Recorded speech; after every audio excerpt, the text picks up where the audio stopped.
Hey, what is up, everybody? Welcome into the Guilty as Charged podcast. My name is Steven. I am your host here to do a Saturday Q&A. I'm sure there's nothing important to talk about today at all. So happy to be here with my guys, Tyler and Alex. Alex, how you doing, man?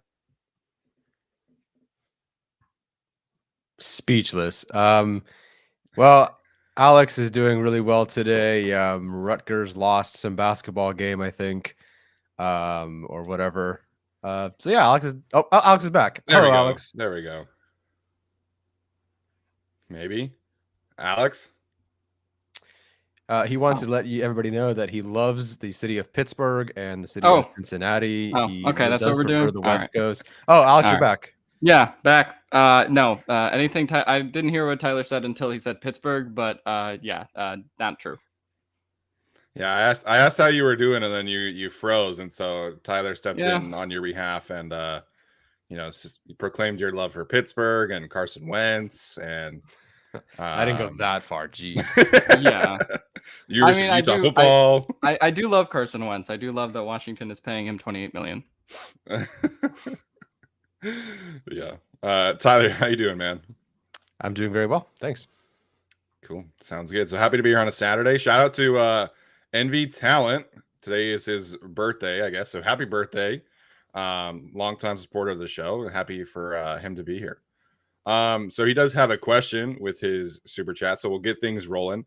As always, if you feel so inclined to use a super chat feature, that will make sure that your questions get answered. Otherwise, hit us up in the chat. So Envy's question: do you see the Chargers handling tackle in the draft or free agency? Alex, what do you make of this question? Both. I mean, I think they can kind of do it and double up. I do think they'll address their starter in free agency, if that's what we're talking about, whether that's like don't think it's going to be Lyle Collins. Seems like he's a Bengal already, but probably like a Billy Turner kind of player. Like I do think they'll get a guy on a short-term deal that, kind of wants to maybe sign a 1 or 2 year deal to kind of get a bigger contract later down the road. I think that's possible. We've talked about Dennis Kelly a bunch of times on the show. So I always think that's kind of an option. So I think that's going to be your starter. But I do think it's also still possible they fortify the depth and right tackle in the draft with one of their day 3 picks or even potentially their round 3 pick. But, I don't, if we're choosing like they take a Trevor Penning or they sign a guy in free agency, then I think they go free agency. Yeah, I would have said draft, and I might still lean draft, but then they've cleared up $9 million in cap space this year, which did definitely change things, because before it was like, okay, you just got to re-sign the rest of your guys, maybe find a corner 4, and that's kind of it. But with the new money, you can definitely do a lot more with that. So I do think they'll address the starter in free agency, and then if they draft anyone in the draft, I think it's going to be one of those random 7th round picks. At this point, they've kept Storm. They believe in Trey Pipkins, and I think that's kind of their backup tackle group. So to me, it's find your starter in free agency, maybe take someone very late in the draft. But really, to me, it's going to be, Slater, the person they find in free agency at right tackle. Pipkins is your swing, Norton for a camp battle, and then maybe one more 7th rounder just to be a camp battle as well. I think that's how they'll address it. Yeah, I kind of agree there. I think, heading into free agency, I would have said, sign a veteran and then draft somebody in like the 3rd, 4th round, like Max Mitchell or Abraham Lucas or Braxton Jones, kind of that level where, you're going to give them kind of a redshirt season. Like I said, doing the whole like O'Day and Brendan Hymas equivalent at tackle. Now that we know that Storm Norton is going to be back, I could certainly see them pivoting to doing that later, like in the 5th, 6th, 7th round. But I do think that they'll get a veteran at that right tackle position. Brandon Staley, has continually said that he wants to be a trench team and fortify the trenches. And so I can't imagine that they leave the starter right tackle position open until the draft. I just can't see that being a realistic thing. And there's so much hype now on Trevor Penning being a top 10 pick and Charles Cross, and now David Ojabo is off the board. So now pass rusher is kind of weaker, unfortunately, after, tearing his Achilles. So I'd be pretty shocked if there was a worthy right tackle selection at 17 at this point. And, so I think it's going to be a veteran for sure. If it is right tackle at 17, they've sort of prepared themselves to do that. Like, I think they thought, Sure. we're not getting a better edge at 17. We're not getting a better corner at 17, but we might be able to get a right tackle at 17. They haven't addressed that yet. I feel like Telesco has one very predictable move in the first round. By the time we get to the 17th pick, we'll know basically who they're taking between maybe one or two players. It seems to be very obvious. Last year, it was Darrisaw or Slater. Just, I didn't expect Slater, but it was one of those two guys. So I think by the time we get there, they could take a tackle at 17 still. And I'm going to give their relationship with Duke Manyweather a bit of weight here, just because of the input that he had last year with Rashawn Slater. Obviously, clearly they reached out to him for something, for some sort of advice there, and they took Slater. So if they feel that Penning could be there at 17, which I don't know, it's tough to gauge exactly how the league, like, it's a huge reach. It's a huge reach if he's going to go at 12, 13, wherever he's projected to go, maybe a top 10. But I think he's a shot to be there. And if they've been working with Duke on the side, and they kind of have been tracking his progress and how he's developed with Duke in the last year or so, kind of like Slater did, although he had a very long time to develop with Duke. I could still see that pick being the pick at 17, and then go wide receiver round 3. Hey, you know who else is working with Duke Manyweather this year? Is it Raymond? No, Trey Pipkins is working with Duke Manyweather. Is this his first year? Yeah, this is his first year working with Duke. Maybe we don't need a tackle. We could just stick Trey Pipkins there. No, but it'll be interesting to see what they do. I don't think that Trevor Penning by any means is ready to play right away, and that's kind of the problem. Like, I mean, you probably start him from day one, but he's not going to give you the production Slater gave, and then I feel like people are kind of going to be viewing him through the lens of Slater if that's the case. And I just don't think, with the penalty issues, the fact that he played at a lower division of football, I think that's kind of going to be a tough sell. But yeah, I mean, I thought edge was off the board when they got Mac, frankly, and now it's sort of definitely off the board with the Ajabo injury. And they're probably okay at corner, but I don't see them going there with the JC Jackson signing. I think that they'll probably take a corner in a later round. So, yeah, I mean, right tackle is kind of the biggest need right now, but that could obviously change in the next week. Yeah, I think that can change, and if they decide to bring in somebody like a Dennis Kelly or a Billy Turner, and they have a legitimate competition, and Trey Pipkins wins that competition, then honestly, I think that's a possibility. Like, I wouldn't be necessarily shocked by that, as long as there's that competition, as long as this isn't another situation where, another KJ Hill situation where Pipkins is just kind of handed the starting position. So I can't imagine that's going to be the case. Again, Brandon Staley has made his intentions very clear to me. But I do think that Trey Pipkins starting is at least has an outside shot of happening. But I do expect them to, bring in that veteran. Alex mentioned the Lyle Collins thing. Somebody from Sports Illustrated Cincinnati mentioned that that's trending in the right direction last night. He was in Cincinnati pretty much all day meeting with people. His old position coach is the offensive line coach there. He went to LSU, and we know how the Bengals have that LSU connection. So that kind of seems like that's trending towards happening. If it doesn't, though, I mean, Riley Reif is the best option after that. And, he's got coaching ties with Joe Lombardi in Detroit and Ryan Ficken from his days in Minnesota. He's basically played his entire career in the Shanahan outside zone kind of scheme. So there's a lot of check marks with Riley Reif, and I do think that he is, the best option for 2022. Yeah, that makes sense, and that's fine by me. Again, I'd rather they go this route and take the best guy at 17.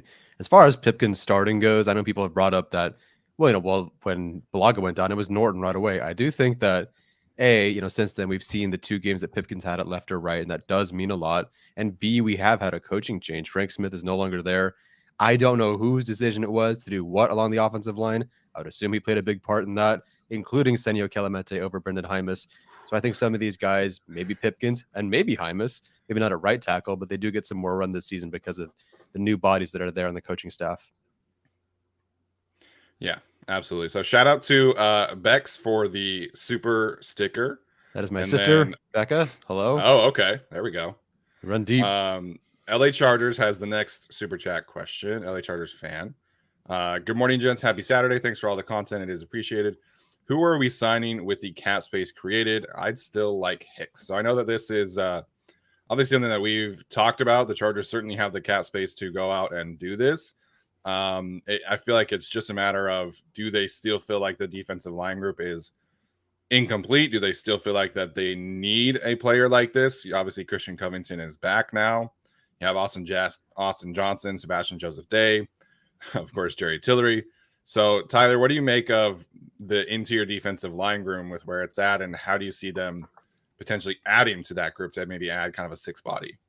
I think this is kind of it, to be completely honest. If they go someone in the draft, I could totally see that. They've met with Neil Farrell Jr. They could do that later. But at this point, I think you have your starting three.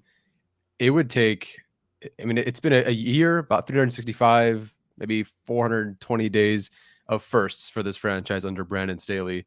So them taking Jerry Tillery and making him a backup rotational guy, it would certainly be a first, but I don't see them doing that. All signs indicate to him and Murray being those first round picks, being those starters, playing 80-85% of the snaps. As much as we feel differently as fans, it's just the way it is. So I think they have their starting three: Sebastian Joseph Day, Austin Johnson, Jerry Tillery. They have a backup in Christian Covington. I don't know. I feel like they could upgrade over Joe Gaziano. Fahoko, I don't quite know, what they feel like they can do with him, but if they upgrade somewhere, it's like a depth draft, Cortez Broughton, 7th round kind of thing. To me, I think their group is set. They have their three starters for sure. They have their backup for sure. And then maybe nose tackle 2 is up for grabs, but that's kind of a Covington sort of thing. So I don't know how that's going to work out, but I think they're mostly done at this point. I think Hicks is out of it, unless they decide that Jared Tiller is a backup pass rusher, which would be a huge step for this organization. But I do not think they're ready to do that yet. Yeah, I don't think they're ready to do that. I think they know the writing's on the wall with Jerry Tillery, and they're not picking up that fifth-year option. Kind of like Telesco demonstrated at his combine press conference, but I don't think they're going to sign another defensive lineman. I would be kind of surprised if, as far as with that cap space they created, I do think it'll be right tackle, and then I wouldn't be surprised if they take a flyer on an RB2 kind of guy. We've talked about Cordell Patterson a lot. The running back market has not really gotten moving that much at all. No. So I wouldn't be surprised if that's something just kind of, as free agency goes on. I think Leonard Fournette's probably back with the Bucs at this point, but that would kind of be fun. But yeah, I do think just going into the draft with Roundtree and Kelly as RB2s really does not sit right with me. So I feel like you probably get like a Dennis Kelly or slightly more expensive, right tackle in terms of yearly ratio, and then bring in a guy, whether that's Cordell Patterson or someone else for RB2. Yeah, I think it makes too much sense right now to sign one of these veterans, at least for, a training camp competition. I mentioned Marlon Mack yesterday. We were talking about Sony Michel. I think that's a possibility that this team could kind of explore. And I mean, at minimum, Joshua Kelly's looking for a new number, right? So we know that JC Jackson is sticking with 27 as pretty much officially as possible now after he signed that helmet with the number 27. And Alex, I've got to say, one of your better tweets in the history of our relationship after I tweeted that out. Yeah, Joshua Kelly fumbled that, huh? But no, I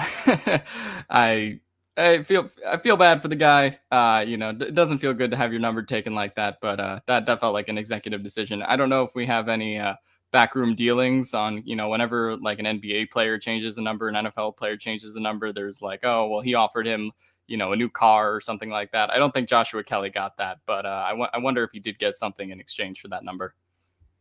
I have to imagine he's at least getting a little something. But yeah, with this remaining cap space, I agree. I think right tackle is a priority. I also think that this team needs another defensive back of sorts, somebody that can play multiple positions at least and fill multiple spots. Whether that's a straight up corner or a slot corner or whatever, they do need better depth there. I think, heading into the season with Tavon Campbell as your CB4 is, I mean, it's better than, what the situation obviously was last year because you have JC Jackson instead of Chris Harris, but they do need better depth back there. And I think that's something that they can certainly address. I mentioned Mike Hughes, Kyle Fuller, Bryce Callahan. Of course, Jerron Kearse is still unsigned. The safety market is really another one that has not really gotten a ton of movement. So that could be something there. And then, we'll get, I assume that Ode Bougie is back. I think at this point, that's pretty likely. It's just a matter of when. And I think Steven Anderson is pretty safe in that regard as well. Steven, I'd like to alert you to Arjun trying to get on your nerves in the chat. Oh, I have the chat up because I'm at the next. Oh, God.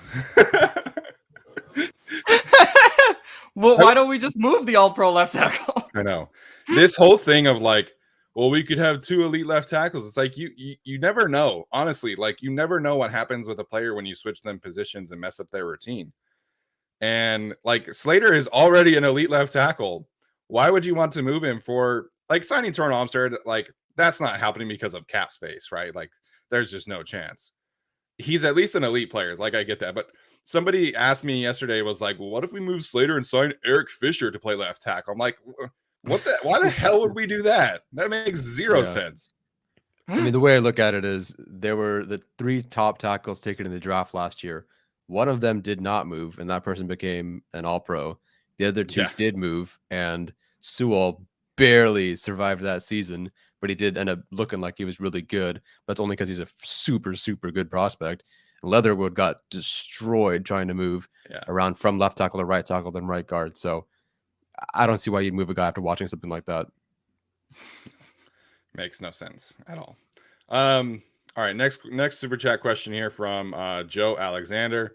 If Derek Stingley from LSU got past 13, would you guys be willing to move up? And what do you think we would give? And let's go Bruins in the tourney. So apparently a UCLA fan. If Derek Stingley falls past 13, and it honestly kind of sounds like that's a legitimate possibility at this point.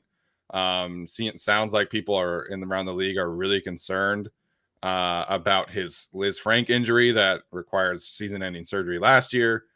So this is certainly a possibility that he falls past 13. I think with JC Jackson in tow, I would be pretty surprised if they traded up for a corner. I think if Stingley were at 17, then sure, you pull that trigger. But I think with JC and Asante and Michael Davis, I'd be pretty surprised if they traded up for a corner. Yeah, I don't buy that they would. I mean, they have their starter in Jackson. They have a starter in Samuel Jr. And then, unless they're trying to trade him, Brandon Staley did say that he thinks Michael Davis is a starter in this league, just not a corner one. So I think they're set. And I'm not trading up for these guys. I'm not trading up for Stingles. And I'm a USC fan, so take your baby Bruin, baby Bear stuff out of here. Yeah, I don't have much on the California thing, but the NCAA tournament is dead to me after they screwed Rutgers in the first 4 game. Doesn't count. Anyway, it was rigged. But no, you had I Kentucky think, winning the whole thing, man. It was a rough geez. start.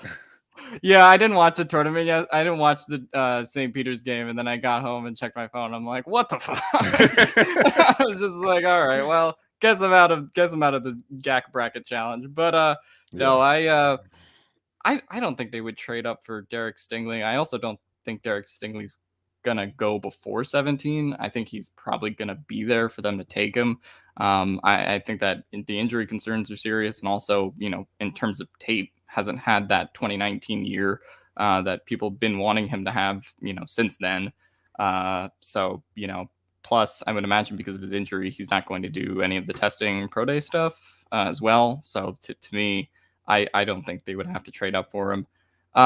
In terms of trade up possibilities, though, I mean, they're kind of limited in what they can do because they gave up their 2nd round pick. Yeah. I consult the trade chart here, Tyler, but I don't know what a 1st and a 3rd gives you moving up. But I don't think it's enough to move up 4 spots in the 1st round. You expect me to know that off the top of my head? Okay. You're the one who praises the trade chart all the time. Right, I look at a chart. I am not the chart. Not the chart. I am okay. 195, so that's 200. 950. You can move up to 13-ish. Okay, so 1st and 3rd, ahead of the Eagles. So 17 in the 3rd gets you up ahead of the Eagles. And then Trey Pipkins is your starting right tackle. Yeah.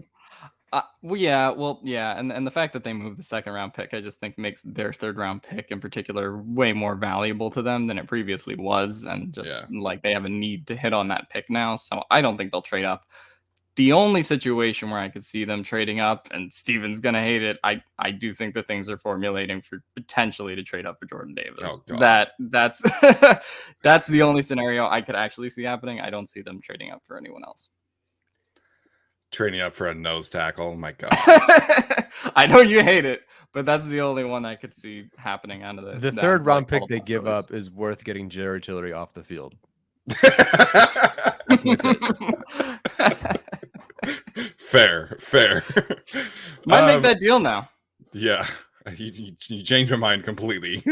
I do think that trading down is probably where I would, if they do trade, I think trading down is more likely. I think they need to increase the amount of draft picks they have, not decrease. So I could see, in terms of trading up, I could see them using some comp picks to trade up into like the fifth round, fourth round, maybe. But Oh yeah, that could happen. in the first round, I can't really see them trading up at this point. Probably not. All right. So Theory had a question as well, concerning the new cap space, wants to know about the Honey Badger, of course, Tyrann Mathieu.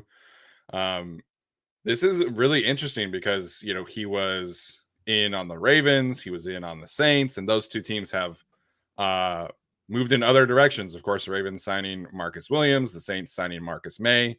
So I'm like really surprised that Tyrann doesn't have a new team yet. I don't know what is going on with his market or where that situation is, but the safety market in general has just kind of come to a halt. And so I would imagine that he has a new team by like Monday, but I don't know. I kind of feel like the longer he waits to sign, the less money he's going to get. I don't know what you guys think there. I don't think he's coming to the Chargers at this point. No, definitely not. Definitely not. I'm just saying in So, general.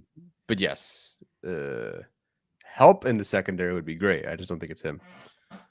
Yeah, and I mean, I think they do like Nasir Adderley a lot. Like that, I think going into this year, I mean, if they hadn't gotten J.C. Jackson and then they wanted to go get Tyrann Mathieu, I wouldn't have been surprised if that had happened. And Tyler's source indicated that it was kind of one of the two, and they ended up getting Jackson. So for me, I don't see it happening at this point. Although, like Steven said, I don't know what his market is, because Tuesday it was like, hey, he's imminent, he's gonna sign somewhere, and it's been crickets and radio silence ever since. So I don't really know what's going on there, but I don't see him landing on the Chargers. Sorry, this bit about Cordarrelle Patterson, he did return to the Falcons from Mike Garafolo. Oh, just barely? What do you mean? Just now? Oh yeah, no, it just got posted. I'll just send it in the chat. Well, thanks rude. for making my first 5 minutes irrelevant. I mean, at least he went back to the team rather than went to the Chiefs or something, and then I'm sitting there for the 80th time trying to figure out what Brandon Staley's even talking about sometimes. Yeah. Finally, a top free agent goes to the NFC. Yeah, seriously. Cordero they'll still trade him to the AFC. Honestly, Cordero tweeted out, so yeah, it's happening. Okay, no, never mind. Okay, that's mean. Leonard Fournette. Just like, yeah, I mean, signing Fournette would be a pretty, I don't know, because he's been in a gap and power scheme for most of his career. Yeah, so I don't know. That's any running backs to me. I'm sort of at the point like Storm Norton, where it's like just find someone in the middle of great and awful, and yeah, like, that'll work for me for RB2. Can we find a Justin Jackson, but he doesn't get injured? Like, that's sort of where I'm at. Honestly, that really, like, it's, if Jackson can stay on the field, like, I hate to like keep talking myself into that guy, but I'm looking up at Sony Michel's statistics, and Justin Jackson is, on a per play basis, just much more effective. But it's like, Sony can actually stay on the field. Yeah, no, I think Sony Michel would probably be their target if there was one at this point, but I definitely think they want to get right tackle situated first. Yeah. All these connections to Cordarrelle Patterson for nothing, man. Come on. Yeah. Is it a 1-year deal? Because I'll be doing this again next year. Oh, God. We should just do it every year. Annual basis on February 1st, 2023. We will be talking about Cordarrelle Patterson. A whole 60-minute episode dedicated. Oh, man. Too funny. But, yeah, they'll, getting back to the secondary, they'll sign somebody. I just don't know if it'll be somebody big. Frank, lots of secondary questions today. Frank wants to know, Vato struggled in the system. What about trading him and signing Gilmore? Use a third, fourth upside for CB. Would Gilmore even be a better fit for the scheme? What do you guys think? Who would? Okay, I don't know who would want to trade for Michael Davis, to be honest. And as a starter, sort of with that contract, I don't know how the whole contracts and trade things work. To me, I think him being back to CB2 is a plus. I think him not sustaining, well, being past that injury and past COVID at this point will be a plus for him. I think I really liked him to start the season. Not that he was very good to start the season. There are a few corners you can stick on Darren Waller and erase him, and he did that. And so I think him being CB2, a weapon in this system that's not the CB1, I think is a huge bonus for him. I actually think just keeping him is the right way to go. Yeah, I think they keep him for this year and then move on from him next year. I mean, trading him, I don't think that they're gonna get much in return given the contract and sort of the deal that he's on. As far as Gilmore, like, I mean, yes, Gilmore's better than Michael Davis, but like, at what cost is kind of the thing there, right? So I don't see how it would really work. Yeah, like obviously there's like the whole question of value, right? Like, what's the most kind of draft compensation you could get for Michael Davis? Like 5th round pick, 6th round pick? Yeah, not much. And so I'm pulling up over the cap right now to make sure I get this right. But if you trade Michael Davis, you have a $4 million dead cap hit and you save $5 million. So is that enough for you to say, okay, I'm going to go sign Stephon Gilmore for $12 million, have a $4 million dead cap hit, and then also have to draft another corner? I just think that's too many moving parts in my opinion. Yeah. I mean, if they had missed out on JC Jackson, I think Gilmore might be a Charger already. Like that Sure. probably might have gotten done. But yeah, not after the Jackson signing. Yeah, I still think that they believe in his upside enough where they'll at least have him for next season or for this upcoming season and then kind of reevaluate.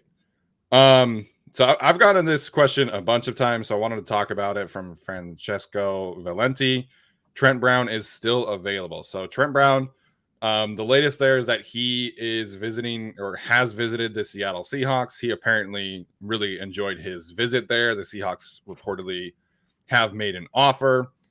And so I doubt that the Chargers would be interested in Trent Brown, because it's just not a scheme fit. He's spent most of his career in gap and power schemes. The Chargers generally, I feel like, want their tackles to be much more nimble, quicker, have the ability to get to the second level, especially going into this new scheme with, the heavy emphasis on outside zone and things like that. So I don't think Trent Brown is a scheme fit.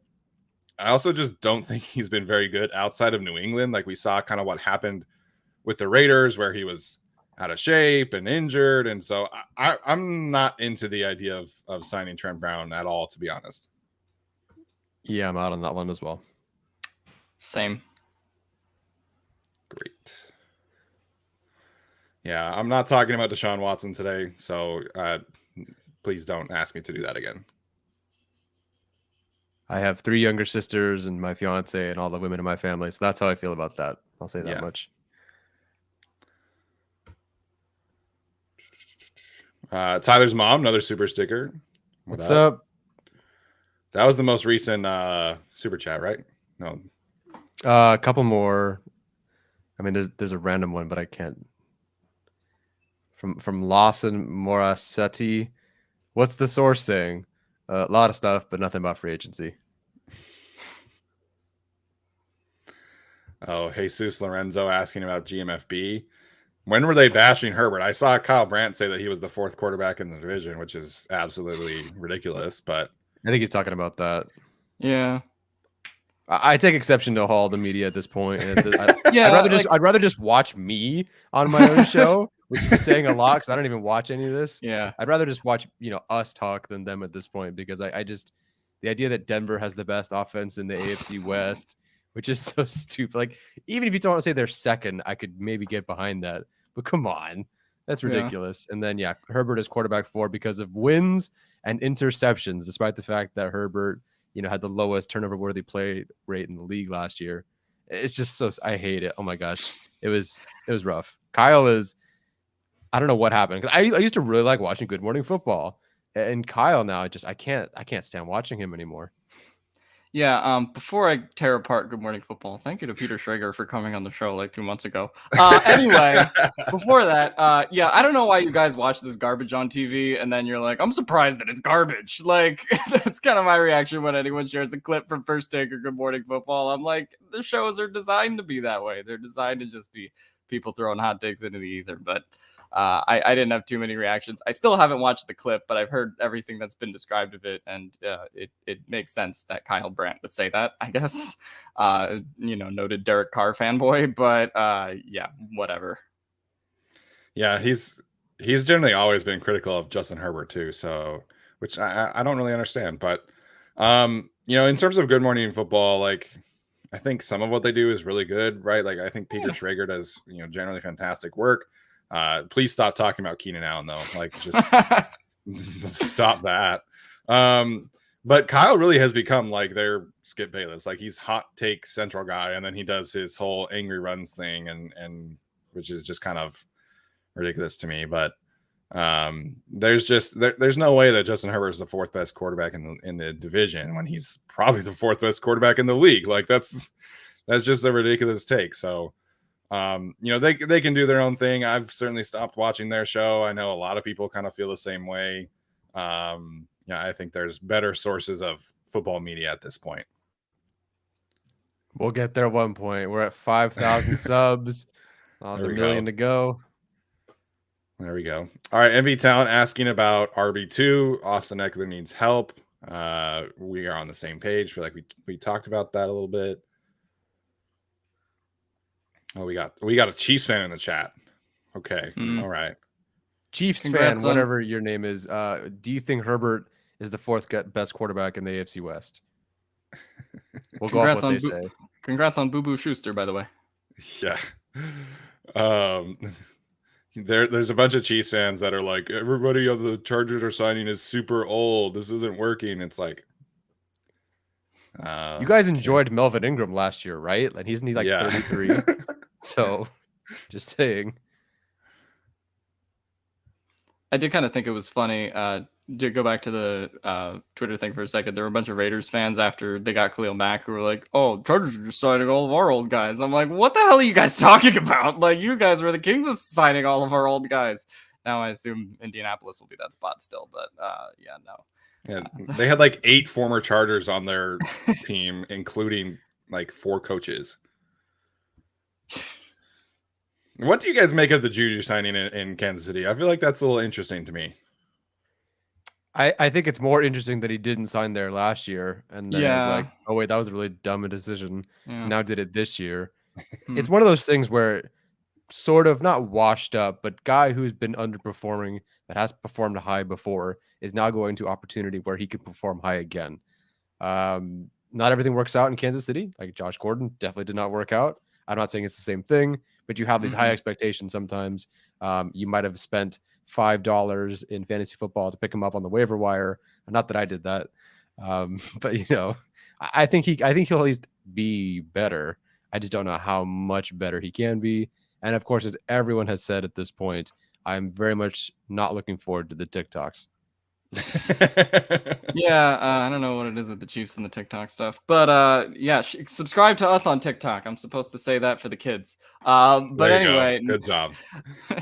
Juju Smith. Yeah, I don't know. The Eagles were kind of in on Juju, and I was very kind of opposed to it. Like, I get why they would do it. It's low risk. You probably have him for a year or two. I think Kansas City is 1 year, 11 million. Like, that's fine. If you're just kind of looking for like a one and done season where maybe Juju has a great year and gets a big contract somewhere else next year, like that's probably like his strategy here. But yeah, the shoulder injury and shoulder surgery kind of makes it a no-go for me, although he is still young. I think he's like 26. So it's not like he's kind of washed up, kind of entering his 30s. So he does still have like some prime left. I just question how much he has. But Going from the remains of Ben Roethlisberger to Patrick Mahomes, it's a start. Yeah. No, I think he'll be a good addition there. I'm not. I think it's they missed Sammy Watkins for the last couple of years when they didn't really have that other capable receiver. I'm just a little surprised they didn't go after somebody that's a little more vertically inclined, because that was kind of the issue last year with them, is that everybody is playing too high against them, and outside of Tyreek Hill, they didn't really have anybody that could go vertical. So I'm a little surprised by that, but I mean, Andy Reid is going to figure a way out to get him to be 1,000-yard receiver or something like that, because he's a great coach. All right, Chorizo Compapas with an interesting question. AFC power rankings as of today. I think obviously there's been a ton of movement.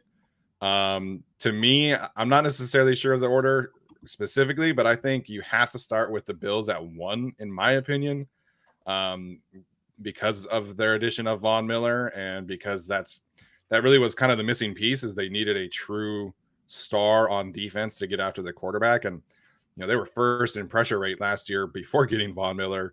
Now you have that guy, and so I think the Bills head into the season as number 1, and I probably would say the Chiefs at 2, just until we see them, kind of fall off or not be that consistent. I know they lost to the Bengals or whatever, but I think it's Bills 1, Chiefs 2 for me right now. Yeah, I'd agree with that. Bills 1, Chiefs 2. The Bengals is so tough because you saw how far they got, but it felt like so much was bent on luck, on their entire division collapsing around them, the easiest strength of schedule, their defense picking the ball. Like, it was just such a Cinderella story for them. I don't know if that happens twice. So Bills, Chiefs. I mean, I don't want to say Chargers, but I don't know, man. They'd beat the Bengals. I think they'd beat the Well, we'll see about the run defense. I think they'd beat the Colts. They have beaten the Chiefs. They have beaten the Raiders. They have beaten the Broncos. Obviously, very different teams now. Like, where do you think the Chargers would fit in here? I think they are a top 4 team. No? Yeah, I mean, I think depending on how you want to rank the Bengals and Ravens, because I do think the Ravens are going to be better this year, than they were with all the injuries that piled up on them last year. And, they ended up getting Morgan Moses, right? So, I mean, that's going to be kind of a big boon for them. But they did lose out on Zadarius Smith, though, and I guess that's done now. So that if they had kind of kept Zadarius Smith, that would have been a pretty nasty addition to their defense. That maybe would have vaulted them for me past the Bengals. As crazy as that sounds to say, I'd put the Chargers in the 3 to 5 range in general. I think more interesting question, just because of how attached to the AFC West we all are. AFC West power rankings 1 to 4, go. Chiefs, Chargers, Broncos, Raiders. Yeah, I am on them on the same page there. I think I moved the Raiders ahead of the Broncos. Kind of based on the Davante thing, but also I do have some pretty serious concerns about Russell Wilson. Arjun has brought up how he's looked about in the analytics, how he was 20th in EPA per play last year, and now he's going to be getting a ton of too high safety. So they have the better roster, and I still think Russell Wilson's better than Derek Carr, but that Davante Adams trade kind of swings things for me a little bit. I think I'll rank him over the Broncos. Yeah, I don't necessarily hate that. I think obviously getting Davante Adams is going to be huge for them. They don't have an offensive line right now. Like, they just don't. That's true. I mean, Colton Miller being your best offensive lineman in 2022, that's just kind of doesn't really do it for me. And who knows what happens. They could certainly sign some players, right? They also don't really have any good secondary players. Like, I mean, Casey Hayward was their best secondary member last year. He's now in Atlanta. We still don't really know what what's his name? The kid from TCU, the safety. Merrick. Yeah, Trayvon Merrick. Thank you. We don't really know what he is. I mean, they could certainly sign Stephon Gilmore, and that can change things, right? But I have more questions about the Raiders still than I do the Broncos. And even with Russell's kind of struggle against too high safeties and things like that, and the new coach and everything, at least they have a good offensive line. They have good secondary pieces. So I think the Raiders is still 4th for me. Getting back to the question, though, I do think the Ravens are in that conversation. And so I think you have in terms of tiers, right? I think the Bills and Chiefs are clearly tier 1. And then I think you have Ravens with a healthy Lamar. They were the 1 seed until Lamar got hurt. Like they were 8-3, Yeah. sitting pretty. So once Lamar gets healthy and things like that, they'll get their running backs back this year, which will be huge for them. Morgan Moses, Marcus Williams, whoever they do, whatever they sign, whoever they draft at edge is going to be a big upgrade. Opposite of Odafe Owe. So, I'm excited to see what the Ravens do this year. So I think in that second tier, you have the Ravens, Chargers, and Bengals, like you guys were saying. The Browns, much as I don't want to talk about it, I think it's kind of dependent on what happens to him this year. Yeah, tell me how many games he's suspended for. Right. But the Chargers can win a shootout with the Browns, I'll tell you that much. Yeah. Yeah, the Titans, I think, obviously, the Titans are going to, cakewalk their way to the division in the playoffs again. Like that division is awful, but I don't necessarily look at the Titans as contenders, right? Like they just cut Julio Jones, and I don't really think they've done necessarily anything to like drastically improve their team right now. So they're on the outside looking in terms of the top 5, but they'll be in the playoffs. So there's just there's no other team in the AFC South that's good enough to win that division. So it's just so weird that the Colts have fumbled this quarterback thing for so long now, for so many years, and now they're probably going to go get Baker Mayfield as a result of the Browns thing, and I'm like, okay, because I want to put them as like the team to watch for and the team to leap over the Titans, but not until you got a quarterback. Yeah, would much rather be in that division. Absolutely, man. Well, I'll trade places with the Houston Texans right now in terms of division. Like, please. All right, trying to find another good question here. All right, so we'll take questions for about 15 more minutes. So if you haven't had the chance to ask a question, make sure and do that.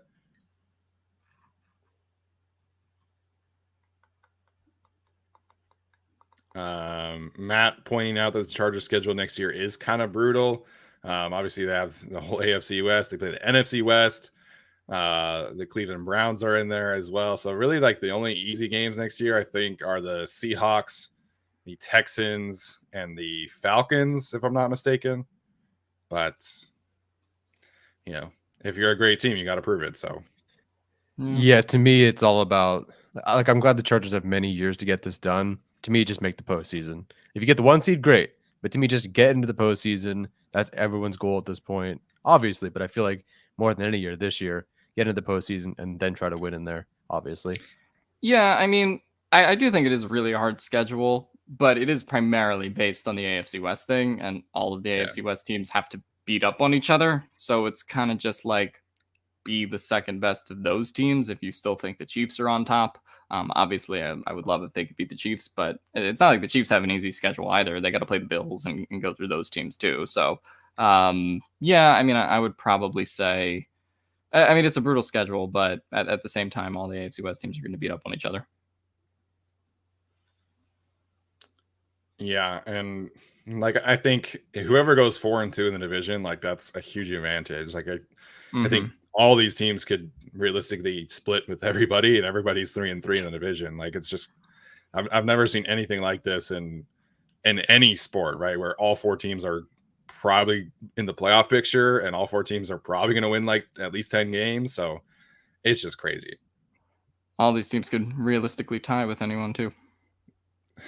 Yes. On that same note, most anticipated Chargers game of 2022. What do you guys think?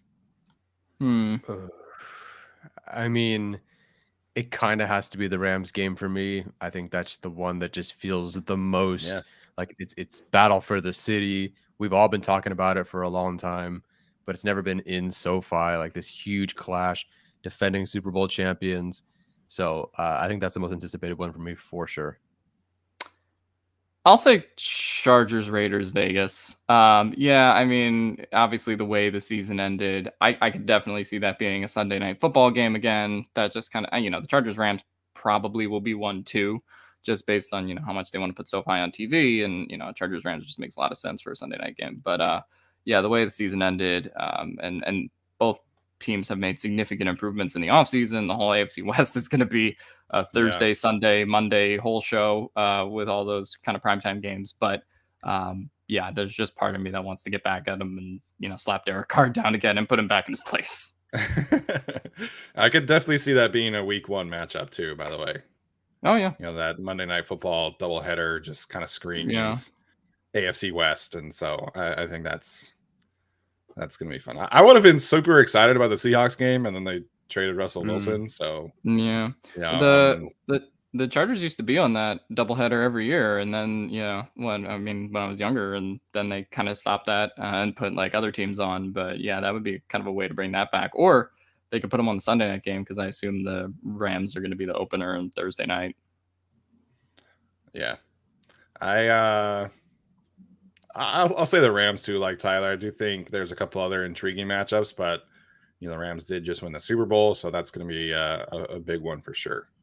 I just don't hate the Rams. Like, I don't know. No, I don't like, hate them either. That's the thing. Like, they're a very antiseptic team. Like, you know, I'd rather, like Chargers, Chiefs, Chargers, Raiders. I just feel like those are kind of the matchups.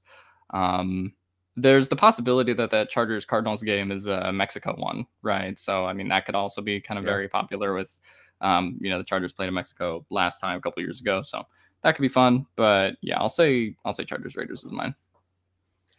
Yeah, I was kind of hoping that game sticks in Arizona. That'd be a really fun and easy, you know, road game to attend. But you know, we'll see. We've gotten a couple questions today about Andre Roberts.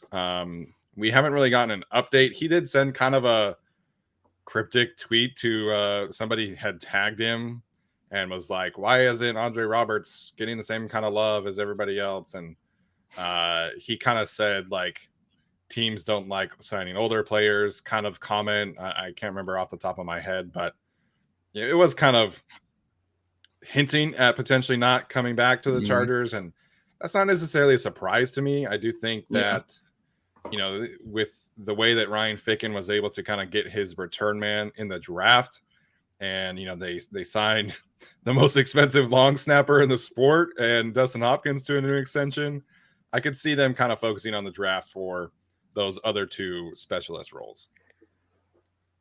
I hope they're not moving on. Like, I get why you can't commit to him long term, but like, hello, second team All Pro, goodbye, second team All Pro. I know. Like, why would you do that? Like, what was it? Like, he had 4 returns for like 300 yards at one point. It was just ridiculous. This ridiculous average for him. Like, he was kind of saved some of their season, it felt like, and really sparked them. I really, really hope that he's back, and I hope that, you know, maybe they were waiting for Cordarrelle Patterson to sign to figure out what he was going to do. Now that Patterson is signed, you have your returner. Like, this is your returner. You should stick with him. Yeah, Patterson is the one scenario where it was like, okay, if they let Roberts walk, I kind of understand why. We haven't even started building the statue yet, so you know, you can't cut him now. We still have to do that. So yeah, I guess if you're looking back on like what Ryan Ficken's gonna do, you know, he kind of did reset the whole special team staff when he was the special teams coordinator with the Vikings this year. But yeah, I mean, I just feel like Andre Roberts is not a guy that you reset. It just makes too much sense. Yeah, I think Roberts wasn't necessarily like a great punt returner. So like, if they wanted to find a better punt returner in the draft and still bring back Roberts for kickoff duty, I think that's more than fair. And ideally, you know, you get Roberts a little bit more involved in the offense this year. But it doesn't really make sense to me why he's not coming back unless, like you guys are saying, unless Cordarrelle Patterson was the alternative there. Mm-hmm. All right, super chat from Dago619 Cali Factor. I feel like we've talked a ton about Kaiser White and Bobby Wagner, so I don't really want to, you know, rehash that. But he mentions Jason Pierre-Paul as another name that he would like to see. The Cowboys did sign Dante Fowler yesterday, so maybe that secondary pass rusher market gets moving. Alex, any thoughts on signing JPP, or what's your kind of alternative for that third edge rusher spot? Yeah, I just feel like we're aiming too high on the names. Like, I don't think we're gonna get a high quality like edge rusher 3 like that after the Mac trade. If the Mac trade hadn't happened, and it's also just how they structure the roster too. They keep 4 edge rushers, and so Bosa and Mac are going to be at the field practically at all times. So there's not a whole lot of like utility for like a JPP. I feel like in coming here, just in terms of like what the role he would have is. So I kind of think Rumph is obviously kind of your edge 4, maybe quasi edge 3 if he takes a leap. And then I do think they'll probably get someone in the vein of like a Fackrell Vigil signings in the past, but I don't think they're going to make like a big move kind of like that.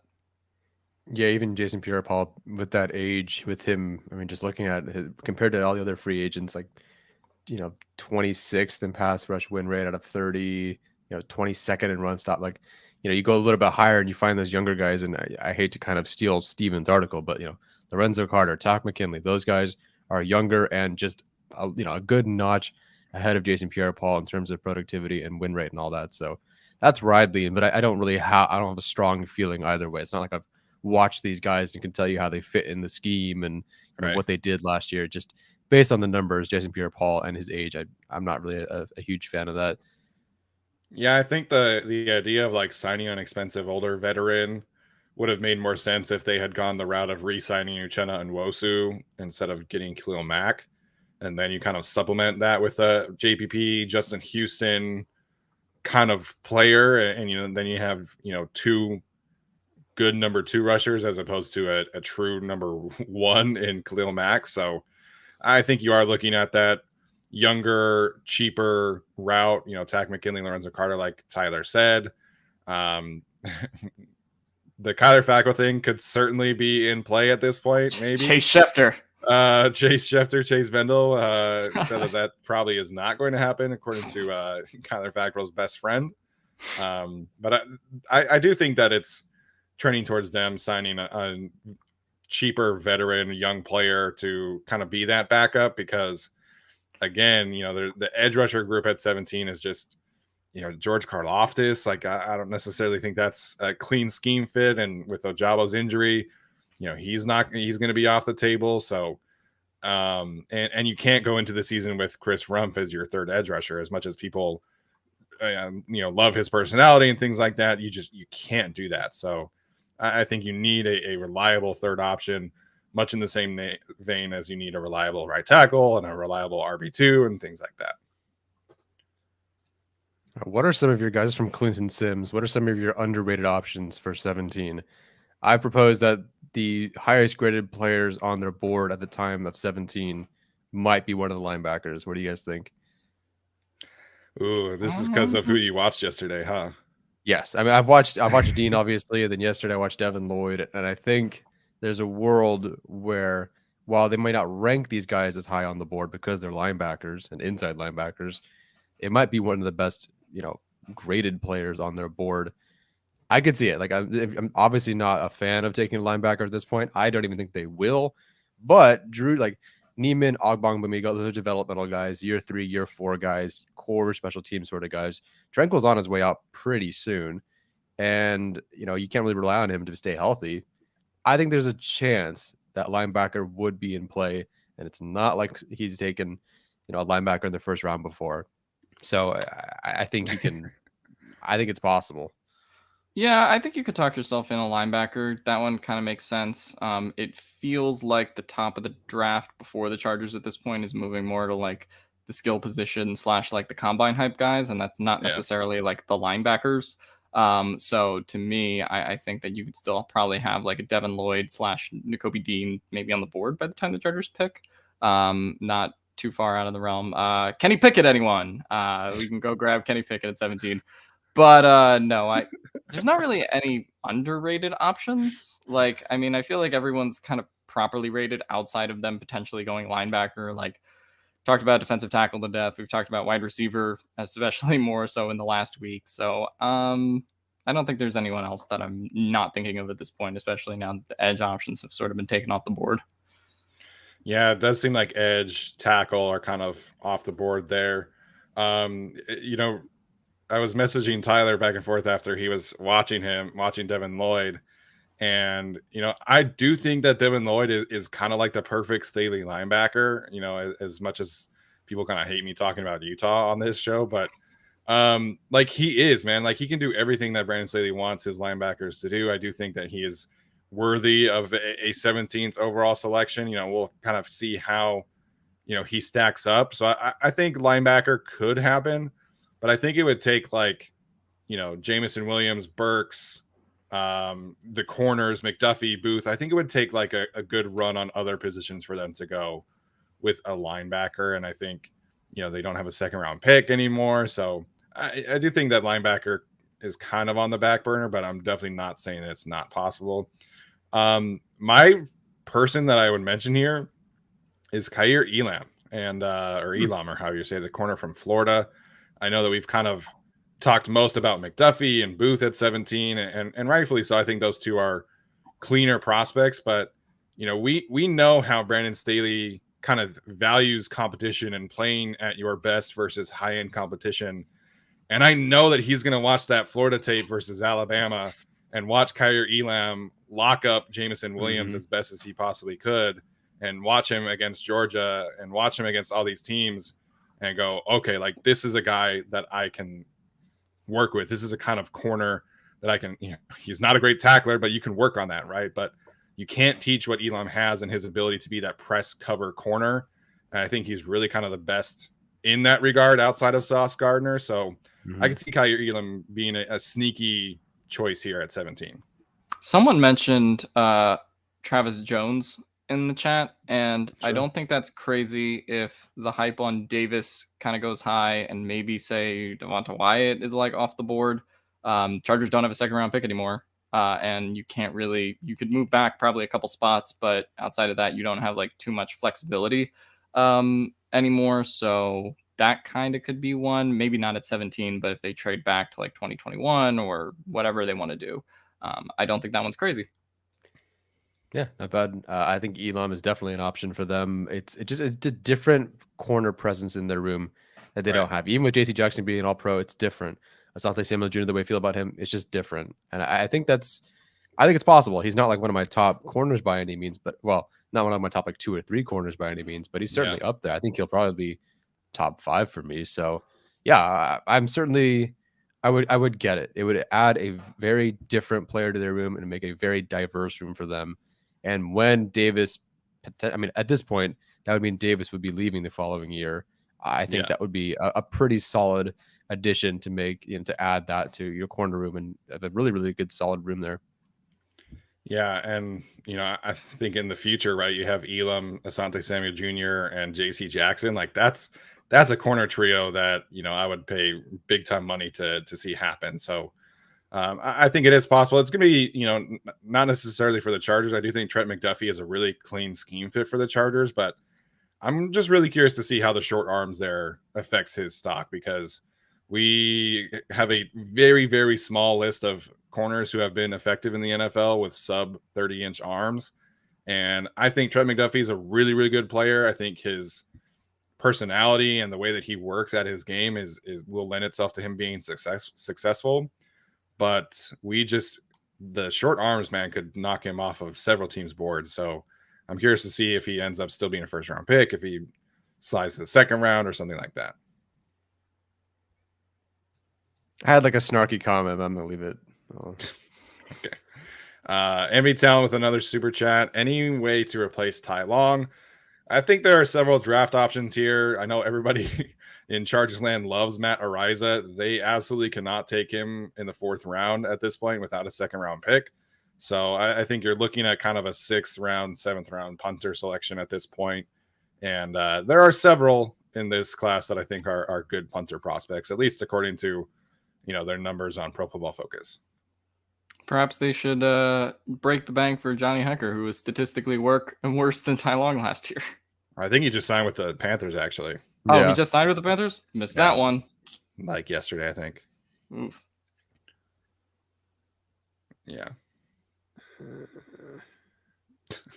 Any thoughts, Tyler? No, because what am I supposed to say? Competition. Like, just get a punter that I'm not going to do any homework on. Just whoever it is. I will say whoever they had last year, Lachlan Edwards. Wow, that wasn't a made up name. Okay. I saw him shank a punt at the scrimmage, and like that was his competition. So anything better than that would be great. I just saw Brett's comment about me being a Utah fan. Well done, Brett. Nakobe Dean is really small, so I think that probably takes, the whole testing thing with Dean is really weird.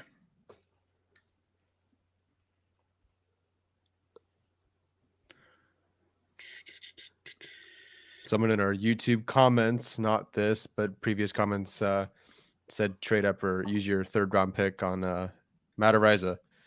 So let's not do that. No. I don't know what, like, people keep inching forward with where they want to take this punter. I know. And like to me, like I understand wanting to get him, but like 5th round is my absolute max, and you'd have to convince me your team is really freaking like well taken care of. To me, it should be 6th round, and I'd feel good about it there. And if not, just take the other punter who might average 1 fewer yard and 0.05 less seconds of hang time. Yeah, I think in general, like, I feel good enough about each draft class, generally speaking, that you can find like a potentially future starter up until the 5th round. Like, Brendan Hymus, Chris Rumpf, whatever the case may be. I feel like there's at least a chance that you can get a position starter up until the 5th round. And this, once you get to the 6th, 7th round, they're all dart throws anyway. It's all kind of, Nick Niemann has a great RES score, not necessarily great film. You're kind of working with him. Larry Roundtree, not a great RES score. Yeah, not great RES score. So it's all kind of dart throws. It's all that's when you're kind of like, oh, ideally this person becomes like a core special teams contributor, Alohi Gilman, KJ Hill, like that kind of player. Once you get to that point, then sure, go take a punter, go take a kicker, go draft a long snapper if you want. But don't need to draft one of those anymore. Yeah, don't need to draft a long snapper. We have the highest paid long snapper in the league. But up until that point, I'm just like, would I rather have Brendan Hymus or Matt Ariza? Like, I'm gonna take the guy who can potentially become a future starting offensive lineman. Same thing with Chris Rumpf. You know what I mean? Like, if you're talking to me in the 6th round, sure. 4th round, 3rd round, absolutely not.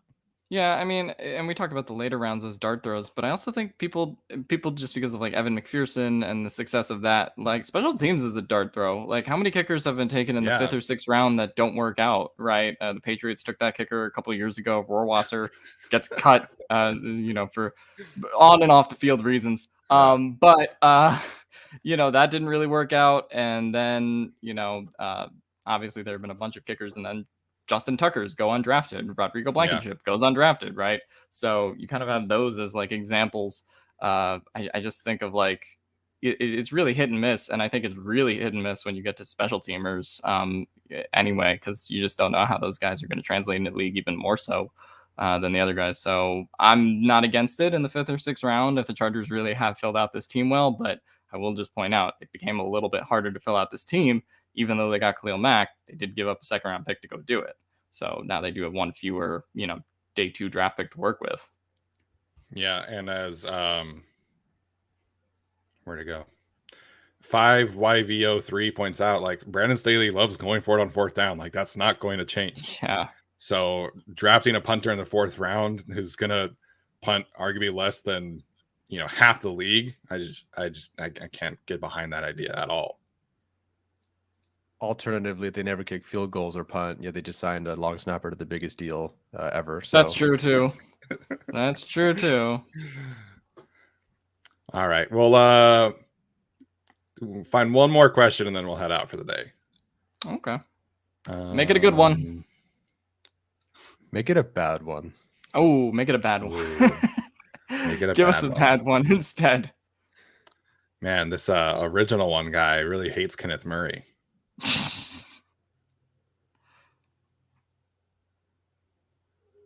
All right. No, listeners, we are not re-signing Kaiser White. We're not re-signing him because everyone says it resign, and so it's actually your fault he's not coming back. No, that ship has definitely sailed. Original one, use a different verb. Literally any other verb.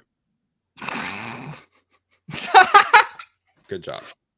Oh, God. All right, now I can't scroll up. There we go. I'm trying to find a good question. If you guys find one first, go for it. It's a little early for me to talk about corners, but where would Slater? Let's talk about Slater. Where would Slater rank in this year's draft class? Ooh. I'm gonna say third. I would have Cross. him. I would have him ahead of Evan Neal, probably right behind Ike Ekwonu. Okay. Wow. Yeah. I think to I'd me it would say come down to the that's right. missing a year thing. Well, yeah, that's also different because if he was in this draft, he would have played last year. So that's kind of an interesting thing true. too. Yeah. Asante, that's the more interesting one. We all loved Asante in terms of our grades. I think he was CB3 for me. No way. Yeah. Was no, he? I think because I had JC Horn 1. And then I think I had Newsome 2nd, and then Asante 3. Because remember, I wasn't a huge Surtain guy. Remember? Holy crap! No, I think you had Surtain 3. There's no way it's not Surtain. I'll look it up. Yeah, I'm pretty sure. I think you changed it by the end though, and you had Surtain too. Okay. Did you not? I'm pretty sure you did. Too. I know I had JC Horn as 1. I know that for sure. I think you changed it towards the end and had Surtain at 2, but I could be wrong. Okay, a little bit of the Google sheet. Oh, chill. Okay, let's see. Corner. If you must know, you had JC Horn, then Patrick Surtain. Okay. Yeah, that's what I thought. Then Asante Samuel Jr. Then probably Greg lowered Newsome. Probably lowered Newsome because of the medical things. Yeah, that's kind of what I. Yeah, that was what happened. Okay. Then Paulson Adebo at 5. Oh my God. Eric Stokes 6. Melifonwu 7. I don't know where Melifonwu even is. I think he's in Detroit. They moved him to safety though. Samuel Jr. is my CB5 ahead of Stokes, but we had loved his tape. I remember we were huge fans of his, and we're not even considering him being available at 47. So yeah, no kidding. I do see a lot of Samuel Jr. in someone like Booth. I'd have to. Booth is taller, right? I'm curious what their athletic profiles are like.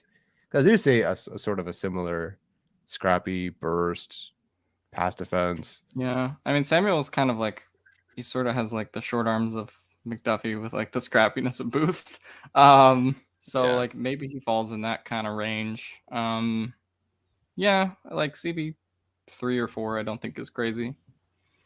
I would definitely have Sauce, and Booth is really high for me, so I would have those two ahead of him. I think Derek Stingley really is going to be the one where I kind of struggle with ranking him because of his 2019 tape is so good, but that was 3 years ago, so that one's going to be tough for me. I think probably CB5 behind McDuffie and Booth and Stingley, and Sauce is where I would say that would start for me. But I really like Kaiir Elam too, and I do think he's probably a better NFL prospect than Asante was. So I would say 5 or 6 probably. Yeah, Elam, dude, that's an interesting discussion. Elam versus Samuel Jr. Yeah. Obviously, the height difference, the length difference is evident. I think Samuel Jr. is probably less penalized, if I'm not mistaken. I do think he's a bit. So like Elam has this thing where if he can't get his hands, I actually think it was Florida State. Then when he was playing Samuel Jr.'s old team, like a little small. Is Tyler frozen to you, Alex? Yeah, he is. Okay. While Tyler's frozen, I do think we should address this question from Omar Reyes, and maybe we should end it on this banger while Tyler's frozen. Breakfast burritos or breakfast sandwich? Tyler is no longer frozen, so okay. I think what Tyler was about to say is that Kaiir Elam does need some work in off and zone situations, and I do definitely agree with that. Sure. I'm taking breakfast burritos though. Yeah, me too. Burritos. All 3 of us agree. Yeah. Look at that. I just Brooke and I have this discussion all the time because, like, for me, a sandwich, even if it has like an egg on it, like that's a lunch thing for me. I don't know. My brain just associates sandwich with lunch and not breakfast. You scarfed one down for dinner a couple shows ago. I remember that. Yeah. Yeah. That was a muffin though, or an English muffin. Alex, where okay. do you stand on the waffles, pancakes, French toast Oh debate? yeah. Ooh. See, the thing is, when you lose like 40 pounds, you stop eating that stuff because it's bad for you. I think I go waffle. I think if you make me choose, I go waffle between them. Pancakes, I don't know. Like, I feel like they're, unless you go to like IHOP or something and you get like one of like the really sugary like garbage ones, like I don't know. But yeah, probably waffle. I think for me, French toast is the breakfast king. I think you can just do so many different things with it, and it's just the best tasting one.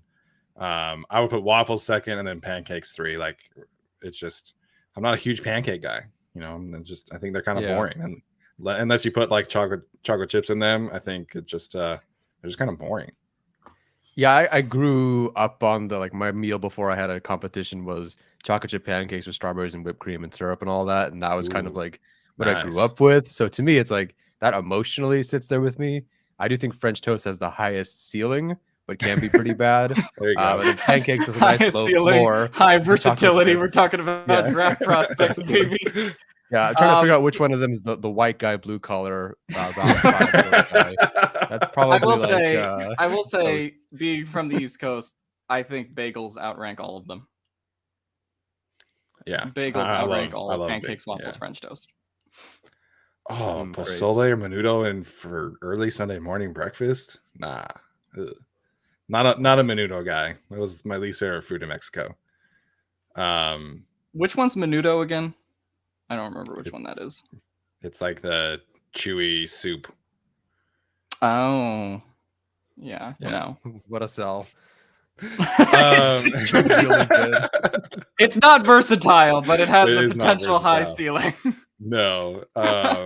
Breakfast croissants though, absolutely recommend those as well.